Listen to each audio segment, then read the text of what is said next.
Hello friends, welcome to my art world. ಹಿಂದಿನ ವಿಡಿಯೋದಲ್ಲಿ ಸಂಗೊಳ್ಳಿ ರಾಯಣ್ಣನ ಚಿತ್ರಕ್ಕೆ ಔಟ್ಲೈನ್ ಹಾಕೋದನ್ನು ನಿಮ್ಮ ಜೊತೆ ಶೇರ್ ಮಾಡಿಕೊಂಡಿದ್ದೆ. ಈ ವಿಡಿಯೋದಲ್ಲಿ ಈ ಚಿತ್ರಕ್ಕೆ ಕಲರಿಂಗ್ ಹೇಗೆ ಮಾಡೋದು ಅಂಥೇಳ್ಬಿಟ್ಟು ನಿಮ್ಮ ಜೊತೆ ಶೇರ್ ಮಾಡ್ಕೊಳ್ತಾ ಇದ್ದೀನಿ. ಎಕ್ಸ್ಟ್ರಾ ಲೈನ್ಸ್ಗಳ ಅವಶ್ಯಕತೆ ಈಗಿರೋದಿಲ್ಲ, ಅದನ್ನು ಎರೇಸ್ ಮಾಡ್ಕೊಳ್ತಾ ಇದ್ದೀನಿ. ಈ ಸಂಗೊಳ್ಳಿ ರಾಯಣ್ಣನ ಚಿತ್ರಕ್ಕೆ ನಾನು ಪೆನ್ಸಿಲಿಂದ ಶೇಡ್ ಮಾಡ್ಕೊಳ್ತಾ ಇದ್ದೀನಿ. ಬ್ಯಾಕ್ಗ್ರೌಂಡನ್ನು ಆಯಿಲ್ ಪೇಸ್ಟಲ್ಲಿಂದ ಕಲರ್ ಮಾಡ್ಕೊಳ್ತಾ ಇದ್ದೀನಿ. ಬನ್ನಿ ಹೇಗೆ ಮಾಡೋದು ಅಂಥೇಳಿ ನೋಡ್ತಾ ಹೋಗೋಣ. ಹಾಗೆಯೇ ಈ ವಿಡಿಯೋ ನಿಮಗೆ ಇಷ್ಟ ಆಗಿದ್ದರೆ ಲೈಕ್ ಮಾಡಿ, ಶೇರ್ ಮಾಡಿ. ಹಾಗೆಯೇ ಸಬ್ಸ್ಕ್ರೈಬ್ ಮಾಡ್ಕೊಳ್ಳದೆ ನೋಡ್ತಾ ಇದ್ದರೆ ಸಬ್ಸ್ಕ್ರೈಬ್ ಮಾಡ್ಕೊಳ್ಳಿ. ಏನಾದರೂ ಕ್ವೈರೀಸ್ ಇದ್ದರೆ ಕಮೆಂಟ್ ಮೂಲಕ ಕೇಳ್ಬೋದು.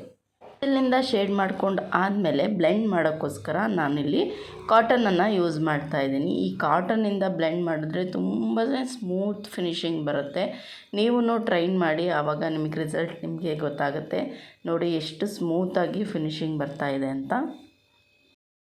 ಎಲ್ಲೆಲ್ಲಿ ಡಾರ್ಕ್ ಶೇಡ್ ಇದೆ ಅಂತೇಳಿ ರೆಫರೆನ್ಸ್ ಇಮೇಜಿನಲ್ಲಿ ಚೆಕ್ ಮಾಡಿದ್ಮೇಲೆ ಆಯಾ ಪಾರ್ಟ್ಸ್ಗಳಿಗೆ ಸ್ವಲ್ಪ ಇನ್ನೊಂದು ಲೇಯರನ್ನು ಕೊಟ್ಕೊಳ್ಬೇಕಾಗತ್ತೆ.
ಹೈಲೈಟ್ ಪಾರ್ಟನ್ನು ಕ್ರಿಯೇಟ್ ಮಾಡಲಿಕ್ಕೆ ರೆಫರೆನ್ಸ್ ಇಮೇಜಲ್ಲಿ ಯಾವ್ಯಾವ ಪಾರ್ಟಲ್ಲಿ ಇರುತ್ತೆ ಅಂತೇಳಿ ಚೆಕ್ ಮಾಡಿಬಿಟ್ಟು ಈ ನೀಡಬಲ್ ಎರೇಸರನ್ನು ಯಾವ್ಯಾವ ಶೇಪ್ ಬೇಕಾದರೂ ನಾವು ಮಾಡ್ಕೊಳ್ಬೋದಾಗುತ್ತೆ.